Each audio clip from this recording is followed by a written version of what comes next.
नमस्कार, मैं एसके राजीव और इस वक्त आप हमारे पटना न्यूज रूम से न्यूज 22 स्कोप की खास पेशकश देख रहे हैं। दरअसल में पूरे दिन भर बिहार की सियासत में क्या कुछ चल रहा होता है, पूरे दिन भर बिहार के अलग अलग जिलों में कौन सी बड़ी घटनाएं होती हैं, तमाम खबरों से हम और जो हमारे सहयोगी हैं वो आपको न सिर्फ रूबरू कराते हैं बल्कि यह बताने की कोशिश भी करते हैं कि वाकई में ये खबर जो है वो कहाँ से हमारे संवाददाता लाए हैं, इस खबर का क्या इम्पैक्ट पड़ा है, ये खबर कितनी बड़ी है। क्योंकि खबरों के बीच ही बने रहना जो है वो न सिर्फ हमारी जिम्मेदारी का हमें एहसास कराता है बल्कि खबर आप तक पहुंचाना भी हमारी एक बड़ी जिम्मेदारी होती है। और यही वजह है कि जो एक पत्रकार होता है वो उसके लिए 24 घंटे में कभी भी दिन और रात नहीं होता है, वो दिन और रात में कभी कोई फर्क नहीं करता है।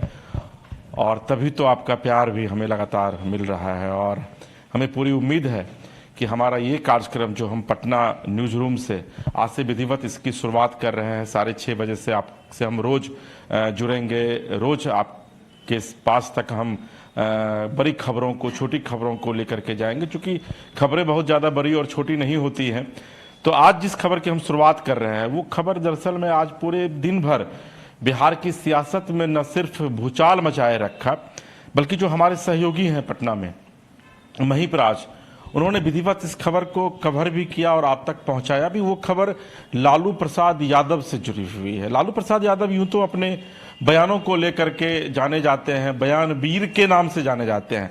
और आपको अगर याद होगा 2009 का वो दौर जिस समय लोकसभा में 2004 का वो दौर जिस समय लोकसभा में अटल बिहारी वाजपेयी हुआ करते थे, लालू यादव भी उस समय विपक्ष में थे और लालू यादव मिमिक्री इतना करते थे लोकसभा में कि वाजपेयी जी जैसे नेता जो हैं उनकी भी हंसी छूट जाती थी। तो लालू यादव का अपना एक निराला अंदाज है। लालू यादव बोलने के लिए जाने जाते हैं, लालू यादव मास लीडर है, इसमें कहीं कोई गुंजाइश नहीं है और जनता पर आज भी उनकी पकड़ है। तो आज लालू यादव 10 बजे के करीब या फिर 10:10 के करीब वो अपने घर से निकल रहे थे और अचानक मीडिया वालों का जमावड़ा वहाँ जो है वो लग जाता है और फिर लालू जी अपने गाड़ी को रोकते हैं, शीशा को नीचे करते हैं और फिर वो मीडिया कर्मियों से बात करते हैं। तो अभी बिहार की राजनीति में अभी एक मुद्दा बड़ा जोर शोर से छाया हुआ है और वो मुद्दा है नीतीश कुमार की यात्रा का। दरअसल में बिहार के मुख्यमंत्री 15 तारीख से महिला संवाद यात्रा की शुरुआत भी कर रहे हैं। उसमें वो महिलाओं के बीच जाएंगे, महिलाओं से मिलेंगे, उनकी बातों को सुनेंगे, समझेंगे और इस मामले को लेकर के 225 करोड़ रुपए विधिवत कैबिनेट ने अप्रूव्ड भी कर दिया है, पास भी कर दिया है। तो आज जब लालू प्रसाद यादव चूंकि गाहे बगाहे वो बाइट देते हैं, मिलते हैं, अब चूंकि अस्वस्थ रहते हैं वो, तो जब उनसे सवाल पूछा गया तो उनका जवाब बड़ा एब्सर्ड था, बेतुका जवाब था उनका। और उन्होंने ये कहा कि भाई नयन सुख करने जा रहे हैं, आंख से मजा लेने जा रहे हैं नीतीश कुमार इस यात्रा के माध्यम से। अब अंदाजा लगाइए आप कि एक लालू यादव जैसे मैच्योर लीडर जिनकी उम्र लगभग 76 साल हो गई है, उनकी जो राजनीतिक पारी है वो लगभग 60 साल से ज़्यादा का है, चूँकि छात्र आंदोलन में जेपी के साथ वो हुआ करते थे। अगर वो इस तरीके की बयानबाजी करते हैं तो निश्चित तौर पर वो बयान जो है विवाद का रूप लेगा और जब कोई भी बयान जब विवाद का रूप लेता है तो विवाद फिर गहरा जाता है। जाहिर है कि लालू यादव के इस बयान के बाद जेडीयू काफ़ी बेचैन हो गई, बीजेपी के अंदर भी बेचैनी देखने को मिली और जेडीयू और बीजेपी ने पलटवार किया। पलटवार करते हुए बीजेपी ने क्या कुछ कहा वो भी हम समझने की कोशिश करेंगे अपने दूसरे सहयोगी से। लेकिन चूंकि महीप इस खबर को 10:21 में जब लालू यादव ने इस बाइट को दिया था, उस समय वहाँ वो थे लालू यादव के आवास पर, उन्होंने इस बाइट को उस समय भेजा था। तो हम महीप से समझेंगे कि लालू यादव का मिजाज कैसा था उस समय और लालू यादव अचानक कैसा इस तरीके से बोल गए। और चूंकि आरजेडी भी महीप ही देखते हैं, जेडीयू भी महीप ही देखते हैं, तो महीप बेसिकली एलोबोरेट करेंगे इस खबर को। तो महीप, सुबह का वक्त था, पटना में ठंड भी थी। उस ठंड के बीच मैंने देखा कि लालू यादव चादर ओढ़े हुए हैं, गाड़ी में बैठ करके जा रहे हैं। फिर आप लोग इशारा करते हैं, वो रुकते भी हैं, बाहर आते, गाड़ी में बैठे बैठे हैं, पूछते हैं कि बताओ क्या है। फिर आप लोग सवाल पूछते हैं। आखिर लालू यादव ऐसा जवाब क्यों दिया उन्होंने?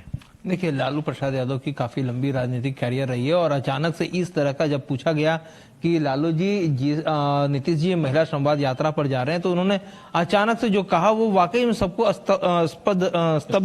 स्तब्ध कर दिया। उन्होंने साफ कहा कि नीतीश जी आंख सेकने जा रहे हैं, नयन सुख करने जा रहे हैं। तो ये अचानक से लगा कि उन्होंने बोल क्या दिया। फिर हमने दोबारा जब ये क्वेश्चन किया कि लालू जी नीतीश जी महिला संवाद यात्रा पर जा रहे हैं, तो फिर से उन्होंने इसी चीज को दोबारा रिपीट किया। मैंने देखा कि 2 बार सवाल जो है लालू जी से पूछा गया था।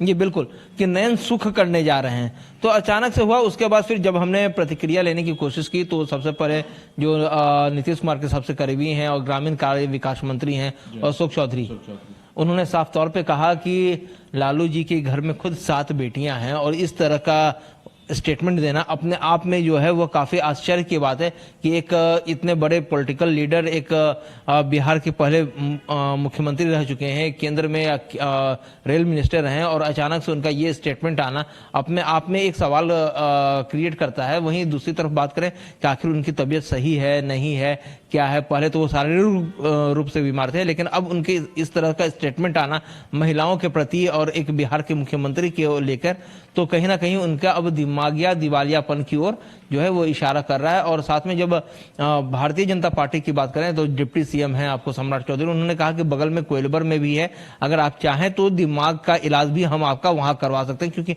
महिलाओं के प्रति इस तरह से जो स्टेटमेंट दिया जा रहा है वो काफी बड़ा सवाल तो यह है कि फिर अशोक चौधरी भी पीछे कहाँ रहे।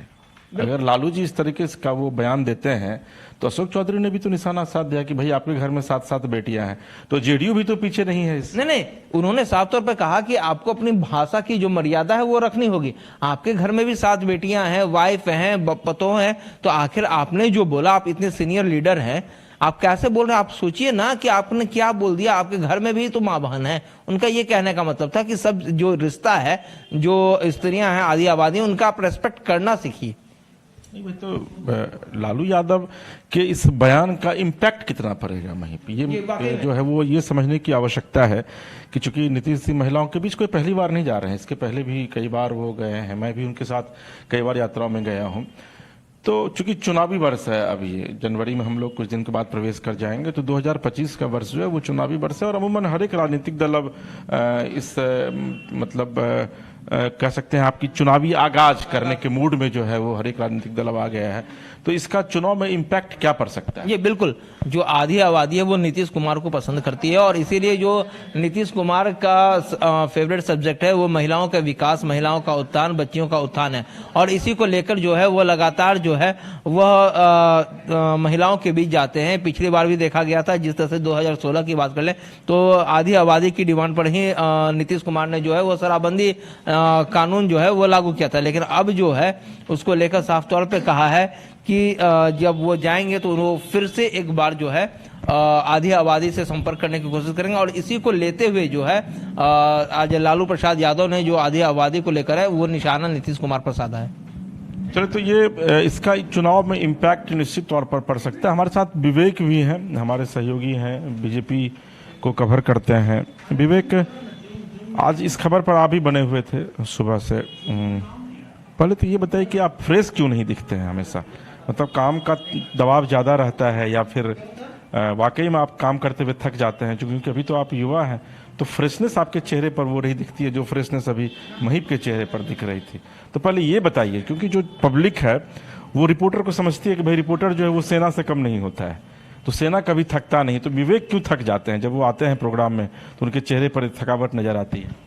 थकावट कहाँ नज़र आती है, लेकिन जो खबर का जो प्रेशर रहता है, साथ ही कोई भी खबर करने के लिए तो पहले से जो मोबाइल पर हमेशा अपडेटेड रहना पड़ता है। कौन खबर आज की डिजिटल दुनिया में कौन खबर कहाँ है, क्या है, सारे इन्फॉर्मेशन पहले से अपडेट करना पड़ता है, इसलिए थोड़ा सा जो है लगी रहती है। खबरों का दबाव रहता है आपके ऊपर? बिल्कुल, खबरों का तो दबाव जरूर रहता है। खबरों का जो दबाव रहता है उसको तो एंजॉय करना चाहिए आपको, दबाव तो लेना नहीं चाहिए। नहीं, अब कोई भी खबर कहीं बाइट दे दिया तो छूट गया, तो उसको कैसे मंगवाना, फिर हर मुझ कि फिर संपादक सवाल भी करेंगे हम। बिल्कुल बिल्कुल। चलिए विवेक, इन सब के बीच जो एक बड़ी खबर है जिस पर हम लोग लगातार चर्चा कर रहे हैं कि लालू प्रसाद यादव ने आज जो बयान दिया है, उस बयान को लेकर के बीजेपी भी काफी हाय तौबा मचा रही है। दिलीप जायसवाल का बाइट आया है, शहनवाज हुसैन का बाइट आया है, सम्राट चौधरी ने बाइट दिया है और आप चूंकि खुद बता रहे हैं कि दिलीप जी के पास आप गए भी थे, तो बीजेपी के खेमे में क्या है इस बयान को लेकर के? बिल्कुल है, जिस तरीके से लालू प्रसाद यादव ने जो बयान दिया उस बयान को लेकर बीजेपी तो निंदा कर ही रही है। सम्राट चौधरी के साथ जो शहनवाज हुसैन ने भी कहा कि जो आखिर लालू प्रसाद यादव को हो क्या गया है। लालू प्रसाद यादव इस तरीके से एक मुख्यमंत्री पद पर बैठे हुए नीतीश कुमार के बारे में इस तरीके से काम कर रहे हैं, जो कि देश के लिए वो अच्छे नेता हैं, बिहार को आगे बढ़ाए, बिहार को कोई इस दलदल से जो निकाल कर लाया तो उनका नाम नीतीश कुमार है और देश के सर्वोच्च नेता हैं। उनको भारत रत्न की भी उन्होंने आज इस बयान के जरिए उन्होंने कहा कि भारत रत्न से उनको सम्मानित किया जाए मुख्यमंत्री नीतीश कुमार को। और लालू प्रसाद यादव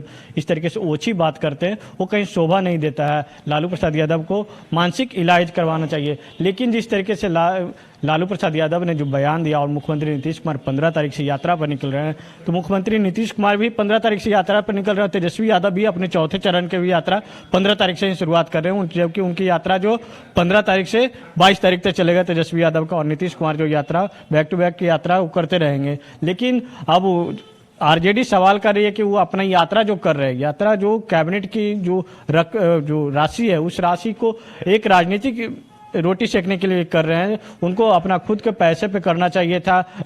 सरकार में बैठे हुए हैं तो सरकार के बहाने जो सरकारी खजाने हैं उससे यात्रा कर रहे हैं। इससे कहीं ना कहीं जनता की जो है वो गाढ़ी कमाई है उसका बर्बाद कर रहे हैं मुख्यमंत्री नीतीश कुमार। और जो राशि अपने ऊपर खर्चा कर रहे हैं यात्रा के लिए, उसके बजाय कहीं जो है गरीब के लिए कुछ बड़ा करना चाहिए था। ये तो ठीक है, लेकिन सम्राट चौधरी कह रहे हैं कि भाई अब आगरा आरा जाना चाहिए मेंटल हॉस्पिटल में। आपको लगता नहीं है कि सिर्फ लालू यादव ही नहीं बल्कि जेडीयू, बीजेपी, तमाम राजनीतिक दलों का वही हाल है? अब जेडीयू में अशोक चौधरी कह रहे हैं कि लालू यादव अपनी बहन, अपनी बेटी और अपनी बहू को देखें। तो आपको लगता नहीं कि शब्द जो है वो अपनी मर्यादाओं की सीमाओं को लांघ रहा है? तो कहीं ना कहीं से अगर लालू यादव बयानबाजी कर रहे हैं तो भाई जेडीयू और बीजेपी में भी तो कोई अंतर है नहीं।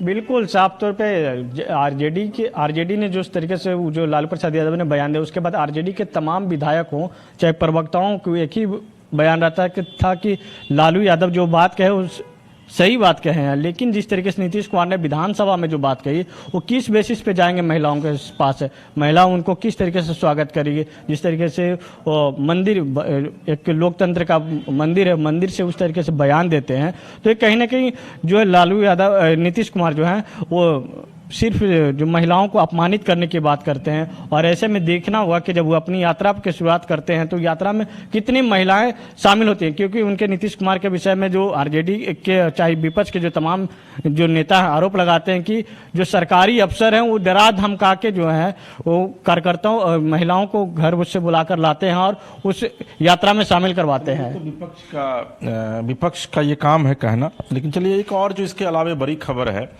वो खबर है, थैंक यू विवेक, हम फिर आपके पास आएंगे। एक जो और बड़ी खबर है वो खबर यह है कि लालू प्रसाद यादव ने आज एक और बड़ा बयान दिया है। वो बयान दरअसल में इंडिया गठबंधन से जुड़ा हुआ है और कल से ही एक डिमांड जो है वो राष्ट्रीय स्तर पर उसकी शुरुआत हुई है, बंगाल से विधिवत उसकी शुरुआत हुई कि ममता बनर्जी को अब इंडिया गठबंधन का कन्वेनर या फिर नेता बनाया जाए। और उसके बाद कांग्रेस ने उसका अपोज करना शुरू कर दिया, उसका विरोध करना शुरू कर दिया। लेकिन लालू प्रसाद यादव से जब आज इस मुद्दे पर सवाल पूछा गया तो उन्होंने कहा कि ममता बनर्जी को वाकई में इंडिया गठबंधन को लीड करना चाहिए। उनसे यह भी पूछा गया कि कांग्रेस विरोध कर रही है तो उन्होंने सीधे कहा कि कांग्रेस कुछ है क्या। यानी कि लालू प्रसाद यादव ने यह बता दिया कांग्रेस को कि आपकी कोई भी औकात आज की तारीख में नहीं है। अगर आप बिहार की राजनीति की बात करेंगे तो कल कांग्रेस के एक बड़े नेता हैं, उनकी तरफ से एक बयान आया और उन्होंने यह कहा, अशोक राम, उन्होंने यह कहा कि भाई बिहार में आरजेडी बड़े भाई की भूमिका में नहीं है। 2025 का जो चुनाव आएगा उसमें कांग्रेस बड़े भाई की भूमिका में होगी। तो ये बातें भी कहीं ना कहीं से लालू यादव को खल रही थी और यही वजह है कि लालू यादव ने आज एक जबरदस्त बयान दिया और एक ही बयान में पूरे कांग्रेस पार्टी की मिट्टी पलीत कर दी। हमारे साथ महीप हैं इस पर बात करने के लिए, महीप से बात करेंगे। महीप, आज एक बयान जिस समय आप लोग ले रहे थे उसके बाद जो दूसरा उन्होंने बयान दिया वो इंडिया गठबंधन को लेकर के, और ये भी बड़ी खबर है क्योंकि अगर कांग्रेस कह रही है कि नहीं भाई राहुल गांधी प्रधानमंत्री का चेहरा होंगे, लंबे समय से कहती आ रही है, अब लेकिन लालू यादव कह रहे हैं कि नहीं भाई, ममता बनर्जी को लीड करने के लिए देना चाहिए, क्योंकि ममता बनर्जी अगर लीड करेंगी तो फिर जो इंडिया गठबंधन है उसका स्वरूप कुछ और ही होगा और उसका लाभ मिलेगा। आपको लगता है कि कांग्रेस के लिए एक बहुत बड़ा झटका है ये? बिल्कुल। जब महुआ बाग जा रहे थे अपने फार्म हाउस में लालू प्रसाद यादव, उस समय हम लोगों ने ये सवाल लालू प्रसाद यादव से किया था कि जिस तरह से अब अखिलेश यादव हो गए, उसके बाद ममता बनर्जी होंगे, लगातार कह रहे हैं कि अब कांग्रेस जो है इंडिया गठबंधन का नेतृत्व तो नहीं कर पा रही है, राहुल गांधी नहीं कर पा रहे हैं, और ऐसे में जो है ये नेतृत्व तो अब ममता बनर्जी के हाथ में दे देना चाहिए। वो काफी ज्यादा ही बोल्ड लेडी हैं, तो उसको लेकर लालू प्रसाद यादव ने कहा कि बिल्कुल सही बात है, और ये नेतृत्व जो है अब कांग्रेस के हाथ में नहीं रहनी चाहिए, ये ममता बनर्जी के हाथ में दे देनी चाहिए, क्योंकि कांग्रेस में अब कोई शक्ति रही नहीं है, कांग्रेस कोई पार्टी वो नहीं मानते हैं बिहार में खासतौर पर, और इंडिया गठबंधन में। तो अब जिस तरह से दो विधानसभा चुनाव में जो हार देखी है कांग्रेस की वजह से हार हुई है इंडिया गठबंधन की, उसको लेकर लालू प्रसाद यादव काफी तल्ख मूड में थे और उन्होंने इसको लेकर ये सारी बातें कही हैं। साथ ही लालू प्रसाद यादव से जब हम लोगों ने पूछा कि आखिरकार ऐसी बात आप क्यों कर रहे हैं, तो उन्होंने कहा कि वाकई में जो राहुल गांधी हैं उनमें वो अब सहभागिता नहीं रही है, उनमें वो कार्य क्षमता नहीं है लीडरशिप पार्टी गठबंधन को चलाने की, इसलिए उन्होंने ये बातें जो है वो कही है।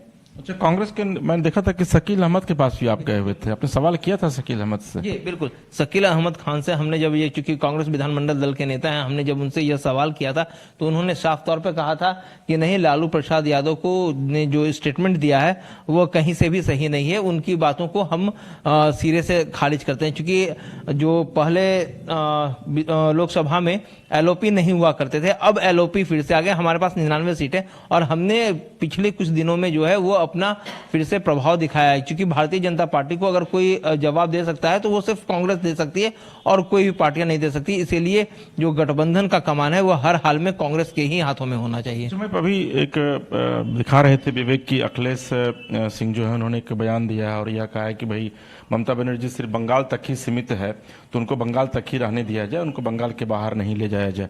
अखिलेश तो लालू यादव के करीबी माने जाते हैं, तो फिर तो लालू को उन्होंने पलटकर जवाब दिया है। ये बिल्कुल, अखिलेश सिंह जो है कांग्रेस के प्रदेश अध्यक्ष हैं, उन्होंने बिल्कुल पलट करके यह जवाब दिया है, मगर कहीं ना कहीं अब पलट कर जवाब देने से कोई फायदा नहीं है, क्योंकि लगातार इंडिया गठबंधन जो है वह विभक्त होता दिख रहा है, टूटता हुआ दिख रहा है।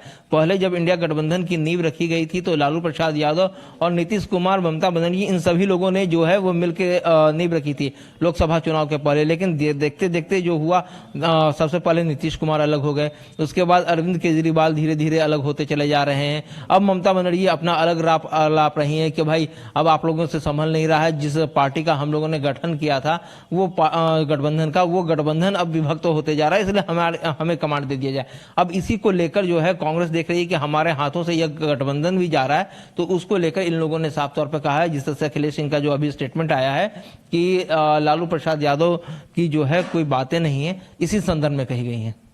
वहीं इसके अलावे आपने आज कोई बड़ी खबर जिसको आपने कवर किया हो? हर दिन, चूंकि आज ये दो बड़े टॉपिक थे, इसी गहमा-गहमी में हमने यही टॉपिक किया। चलिए, इन सब के बीच एक बड़ी खबर बिहार की राजनीति से जुड़ी हुई और है, और उसके बाद फिर हम अपने क्राइम कॉरेस्पॉन्डेंट के पास भी चलेंगे। दरअसल में तिरहुत स्नातक उपनिर्वाचन का परिणाम जो है वो आज आया, और ये परिणाम बिहार की राजनीति में ही नहीं बल्कि बिहार के राजनीतिक इतिहास को भी अगर आप देखने की कोशिश करेंगे तो एक चौंकाने वाला परिणाम था। यहाँ पे लड़ाई कहा जा रहा था कि जेडीयू बनाम आरजेडी के बीच है, कभी जेडीयू बनाम जनसुराज के बीच है, लेकिन ये लड़ाई काफ़ी दिलचस्प हुई और इस लड़ाई में जेडीयू चौथे नंबर पर चली गई, और अगर कोई जीता तो वो वहाँ का एक निर्दलीय शिक्षक है जिसको आज से कुछ दिन पहले के पाठक ने सस्पेंड कर दिया था। देखिए, राजनीति की बड़ी विडंबना है और किस व्यक्ति का भाग्य किस तरफ करवट कब ले ले यह कोई नहीं जानता, यह सिर्फ विधाता जानते हैं, और यही वजह है कि एक निलंबित शिक्षक आज एमएलसी बन जाता है। और हमारे साथ बात करने के लिए इस वक्त हमारे जो वेब पेज को देखते हैं मंजेश, हम इनसे बात करेंगे क्योंकि इन्होंने पूरे इस खबर को रिसर्च किया है। जो लोग जीते हैं उनका क्या राजनीतिक कैरियर रहा है, क्या राजनीतिक इतिहास रहा है, और जनसुराज दूसरे नंबर पर पहुंची है, तीसरे नंबर पे आरजेडी है, और जेडीयू यानी कि एनडीए को आखिर चौथे नंबर पे क्यों जाना पड़ा। पहले तो मंजिल यह समझने की कोशिश करेंगे आपसे कि वाकई में जो जिनकी जीत हुई है। देखिए मैं नाम उनका मुझे याद नहीं आ पा रहा है। उनका नाम है सर ब्रिजवासी करके, बंशीधर ब्रिजवासी। बंशीधर ब्रिजवासी। देखिए नाम बड़ा अद्भुत है, बंशीधर और ब्रिजवासी, यानी कि खुद को कान्हा से जोड़ने स्थापित करने की उन्होंने कोशिश की है। उनके माता पिता ने जो जब उनका नामकरण किया होगा, और वाकई में देखिए कि बड़ा अद्भुत परिणाम आया है, क्योंकि राजयोग उनके जीवन में था और यही वजह है कि वो एमएलसी बने हैं। तो ये जो बंशीधर जी हैं, ये तो पहले शिक्षक हुआ करते थे, सस्पेंड हो गए, के पाठक जी ने कर दिया। क्या आपको लगता है कि उन सस्पेंशन उनके लिए एक वरदान साबित हो गया? बिल्कुल सर, उनका सस्पेंशन ही एक वरदान साबित हुआ, क्योंकि जब वे शिक्षक थे उस दौरान भी वे कई मुद्दों को लेकर शिक्षक नेता के तौर पर वो राज्य सरकार के खिलाफ में आवाज उठाते रहे हैं, और यही वजह रही कि के पाठक ने उनको निलंबित भी किया था।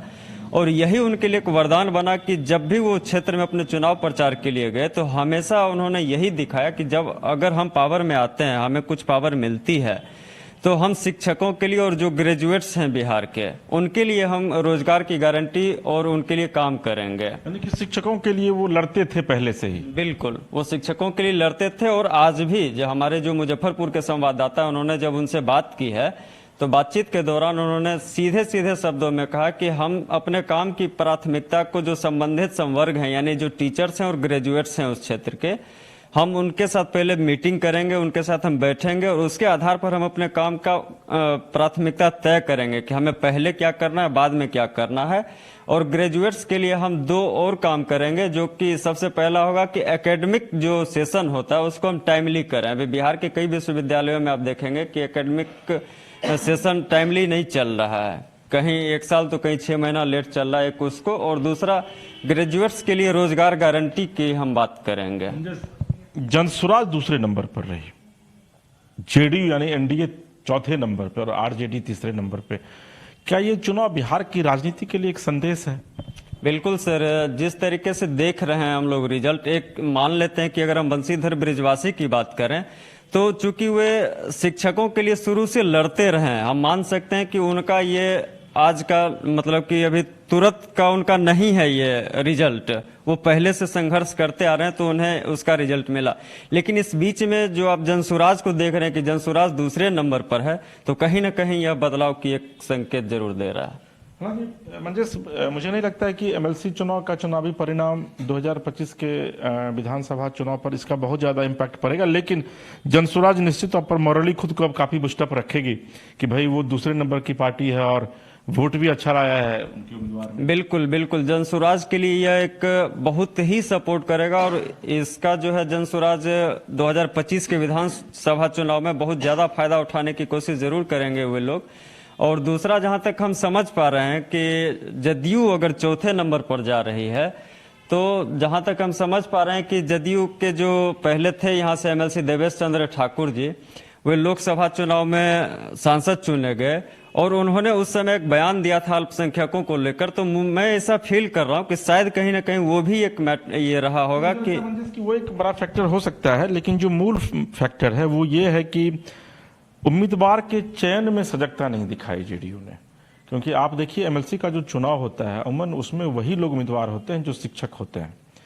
एक यंग लड़का को आपको जो अभी प्रवक्ता जेडीयू में है, अभी कैरियर की उसने शुरुआत की और उसको अचानक आप चुनाव में उतार देते हैं। दूसरा, आपको ये भी याद होगा कि जेडीयू का जो एक खेमा है वो ये नहीं चाह रहा था कि अभिषेक झा की जीत हो, क्योंकि ललन सिंह समस्तीपुर में इसी चुनाव के प्रचार के दौरान जब वो गए थे तो उन्होंने मुसलमानों को लेकर के तल्ख टिप्पणी की थी और ये कहा था कि मुसलमान उनको वोट नहीं देते हैं।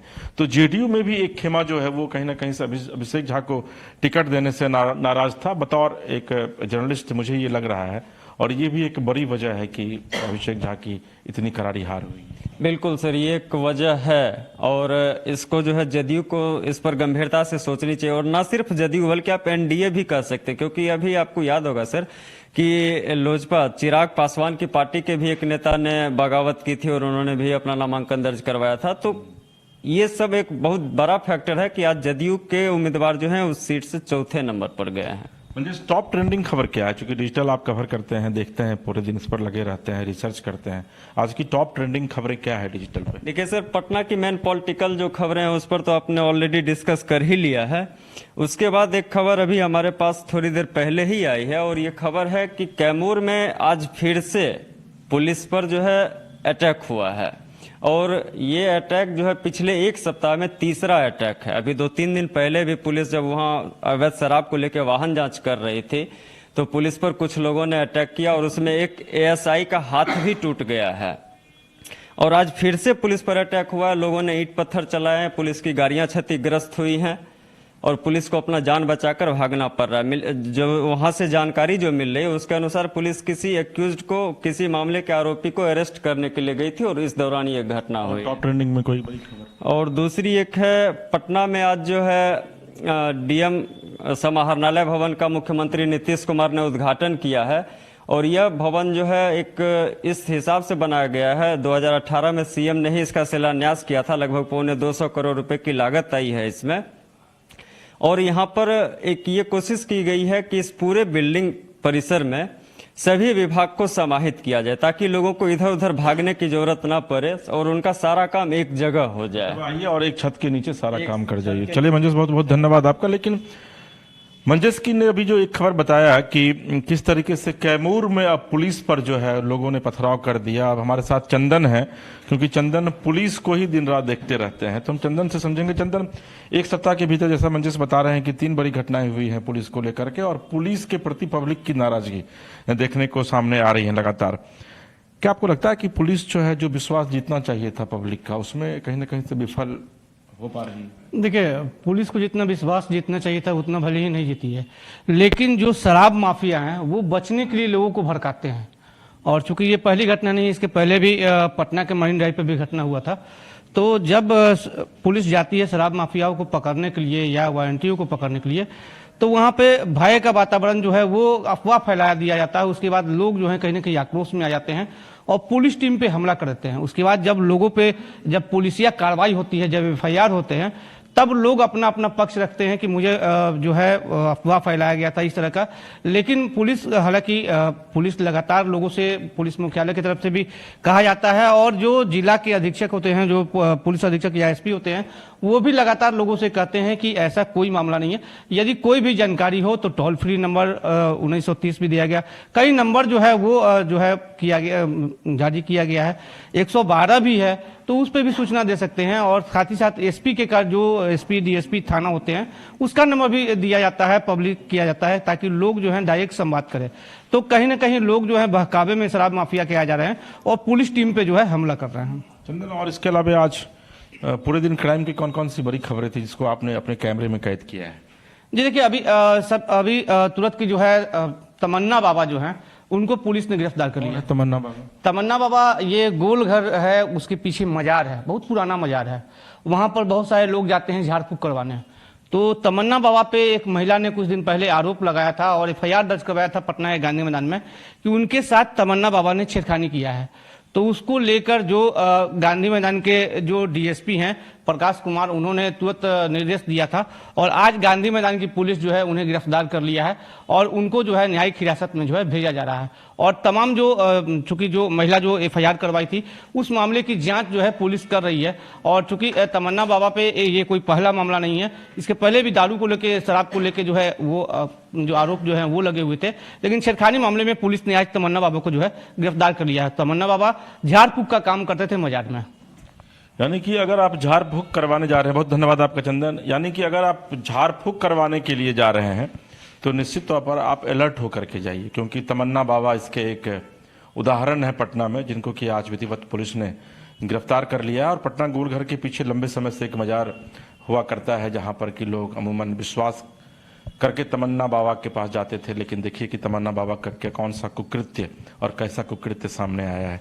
तो ये आज दिन भर की बड़ी खबरें थी जिससे हमने आपको रूबरू करवाया है। और आप हमारा ये लाइव कार्यक्रम पटना न्यूज रूम से देख रहे हैं और हम अब रोज शाम के 6:30 बजे आपके समक्ष दिन भर की बड़ी खबरों को लेकर अपने सहयोगियों के साथ उपस्थित होंगे। मुझे पूरी उम्मीद है कि आपको हमारा ये कार्यक्रम अच्छा लगा होगा। अगर आपको ये हमारा कार्यक्रम अच्छा लगता है तो आप YouTube पर जाइए, न्यूज़ बाय स्कोप को सब्सक्राइब कीजिए, लाइक कीजिए, शेयर कीजिए, कमेंट बॉक्स में जाकर कमेंट जरूर कीजिए, क्योंकि आपका कमेंट हमें आत्मबल प्रदान करता है। और फिलहाल के लिए अपने सहयोगी हीरा के साथ इसके राजीव को दीजिए इजाजत और आप देखते रहिए न्यूज़ 22 स्कोप। नमस्कार। 5 राज्य, 61 शहर, 150 प्रोजेक्ट और एक वास्तु विहार। नई सोच, नया घर। बनाए रखिए अपना प्यार, सेवा में है वास्तु विहार।